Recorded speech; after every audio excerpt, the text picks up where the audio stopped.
Une entreprise qui se lance dans la conquête de nouveaux marchés à l'international se confronte à la question suivante. Quel pays cibler? Selon sa structure et sa capacité d'investissement, les marchés visés seront différents. Il existe deux approches. Choisir un pays à grande similitude ou préférer un pays à plus fort potentiel. La première démarche consiste donc à rechercher des pays présentant des caractéristiques assez proches de son marché domestique. Cela facilite la mise en œuvre de la démarche d'exportation. La seconde méthode cible des marchés à plus fort potentiel. En effet, ils représentent des perspectives plus intéressantes en termes de développement. C'est approprié si votre entreprise est présente sur une niche technologique pour laquelle le marché domestique est limité. Ainsi, vous amortissez vos investissements. Autrement dit, des résultats conséquents et stables vous permettront d'investir des marchés plus émergents et risqués, comme l'Inde par exemple. A l'inverse, des produits et services innovants faciliteront la pénétration de marchés matures comme les États-Unis. Dans tous les cas, la connaissance d'un nouveau pays débute par une étude de marché à distance et sur place. C'est un prérequis indispensable avant de développer votre activité.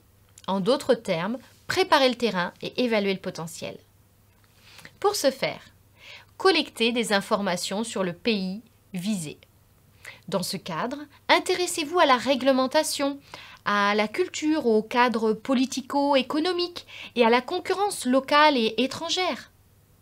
De plus, déterminez des cibles potentielles à segmenter selon différents critères, sociodémographie, habitudes et comportements d'achat. À l'ère du big data, les sources d'informations sont nombreuses et constituent un vivier important de données sur vos cibles. Après une étude du marché à distance, une visite sur place s'impose. Elle vous permet de vous constituer un réseau. Cette démarche sera facilitée par votre participation à des salons professionnels, la visite d'entreprise et la rencontre de partenaires potentiels. Notez que s'implanter à l'international nécessite souvent l'accompagnement d'experts. Ceux-ci vous feront bénéficier de conseils personnalisés et ils évalueront les risques et faciliteront les démarches de prospection. Une liste d'acteurs experts du commerce international est consultable auprès de la Chambre de commerce internationale. Ensuite, dès que votre entreprise a identifié qu'une demande existe sur son marché cible, plusieurs questions se posent. Est-elle capable de s'adapter aux contraintes du développement international? A-t-elle les moyens financiers et logistiques de se lancer dans l'aventure? Le développement d'une activité sur le marché français peut nécessiter un investissement financier, commercial et humain conséquent. Si une entreprise capitalise sur l'expérience acquise en France, elle réduira bien souvent ses investissements à l'export.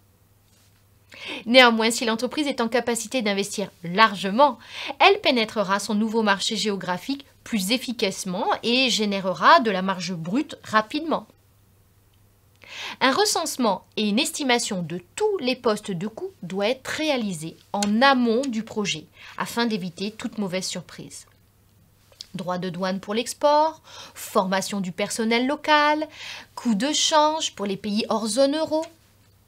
Aussi, établissez un business plan international sur lequel repose votre montage financier.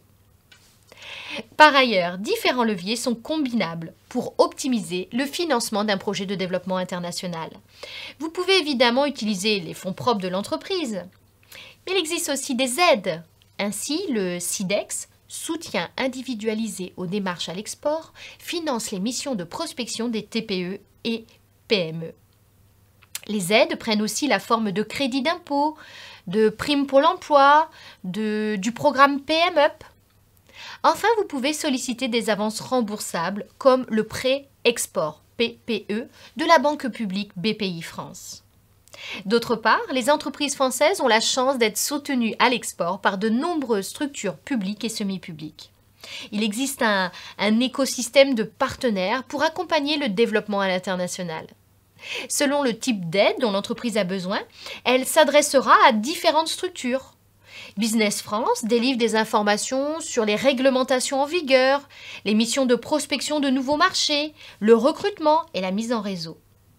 Pour leur part, CCI International et CCI France International évaluent les capacités d'export d'une entreprise, élaborent une stratégie d'internationalisation et délivrent des conseils d'implantation.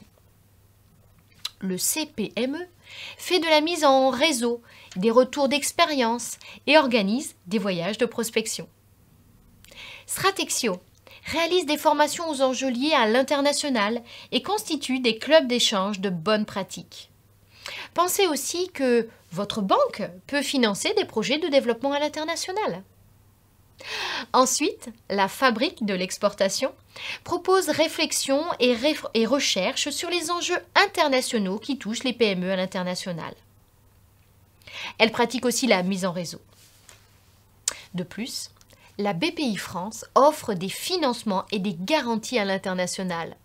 Elle propose des solutions d'assurance pour sécuriser les projets internationaux et accompagne dans la réflexion stratégique. Notez également que la douane française dispose d'informations sur les procédures douanières et administratives à l'étranger. Par ailleurs, les opérateurs des sociétés du commerce international, ou OSCI, accompagnent les PME dans leurs projets d'exportation ou d'implantation. Elles élaborent des stratégies de commercialisation des produits. Enfin, la COFAS sécurise les échanges commerciaux, prévient et couvre certains. Vous l'avez compris, une internationalisation se prépare avec soin. Pour ce faire, n'hésitez pas à vous appuyer sur les nombreux acteurs et experts du secteur.